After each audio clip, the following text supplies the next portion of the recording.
What's up, you guys? So I was watching SpongeBob, like a good 90s kid would, and it was the episode, it was actually a good episode, believe it or not, before they got, all kinds of messed up and not funny. It was the episode where Squidward decides he likes Krabby Patties. Well, the episode just ended with, Squidward getting taken off in the ambulance because his thighs exploded because he ate all the Krabby Patties. If you've never seen the episode, I would just watching it unless you don't think SpongeBob's funny, and then you're not a real 90s kid because that show's awesome.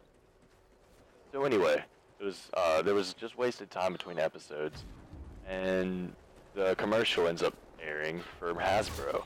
Now Hasbro makes a lot of good children's toys. Well, if you're from the 90s, you remember these toys called Furbies. And Furbies weren't exactly, the best toy in the world. And if you don't know what a Furby is, basically a toy that ruined your life. Not really, but these things are pretty creepy. There's a battery-operated toy that would, waddle and blink, and the thing could talk. And it had its own, prearranged vowels that, just, sounded like bingo, at McDonald's farm. E-I-E-I-O was like, I'm hungry or something. I don't know where they come up with that idea, but they did. So the thing could talk, and that's really creepy. When you're like 7 or 8, you think it's cool, and then the thing just starts to take over your life. It just gets all kinds of weird. Well, anyway, Hasbro decided to make new ones, and they're called Furblings. And I don't know why in the world you would make new ones, but whatever. I'm not making the toys; they are. Whatever. Well, it turns out these have electronic eyes, where they can show emotion and stuff. Wait, that's not as weird as the original ones, because when the original ones blinked, you could hear it. If you're just sleeping in the middle of the night and you hear that thing blink, that's pretty messed up. But there were a lot of conspiracies tied to Furbies, which is understandable because the toy's pretty creepy. Well, as it turns out, the NSA actually wouldn't allow them, just for the chance that it could, record what you were saying.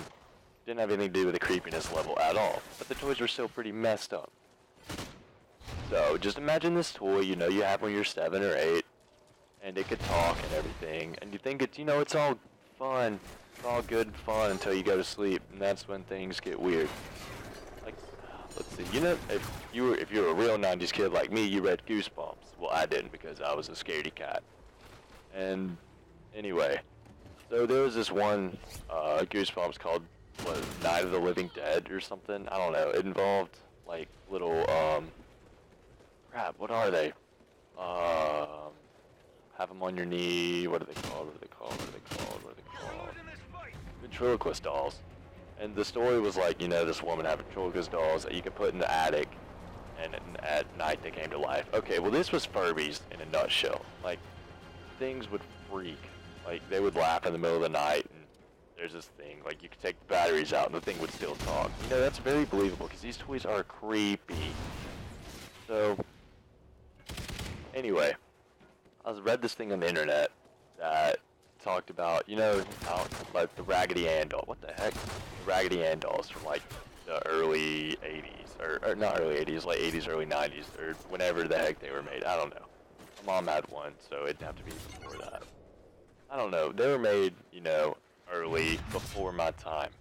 So I saw this thing on there, and it was talking about scary movies, and it was talking about how there was a Raggedy Ann. I want to say it was one of the movies The Conjuring or something. I don't know, one of those scary movies where it's just kind of bogusness, but it's still kind of messed up.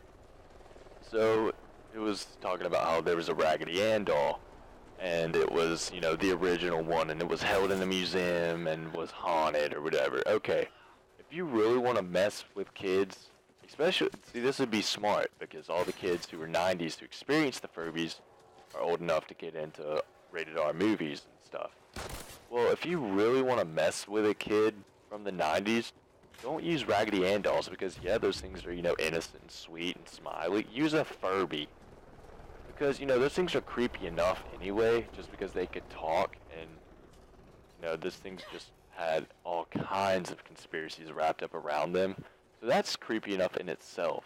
Not to mention growing up with them if you were one of the lucky few who got to experience the ones that were, crazy, that would talk in the middle of the night and stuff. You understand how truly creepy it is, and that would probably be the best horror movie ever. So if, you know, Paranormal Activity, like, could somehow incorporate a Furby into their movie, that might be the scariest movie of all time. But I know for one thing, I'm not buying a Furby, because I had one, and it's creepy. So I'm not going to buy a Furby, and no one in their right mind should buy a Furby. Because the new Furbies are the exact same as the old ones, and we grew up with the old ones. So we understand how messed up and creepy they truly are. And unless you know you want to mess with a kid's, like, mental psyche for the rest of his life, or just have a really, really good Dirty Santa gift, get him a Furby. And hopefully your kid doesn't get it, or else you're paying for a Furby and years of psychological evaluations, because you mentally ruined this kid's life. Because Furbies are creepy, and you shouldn't buy them.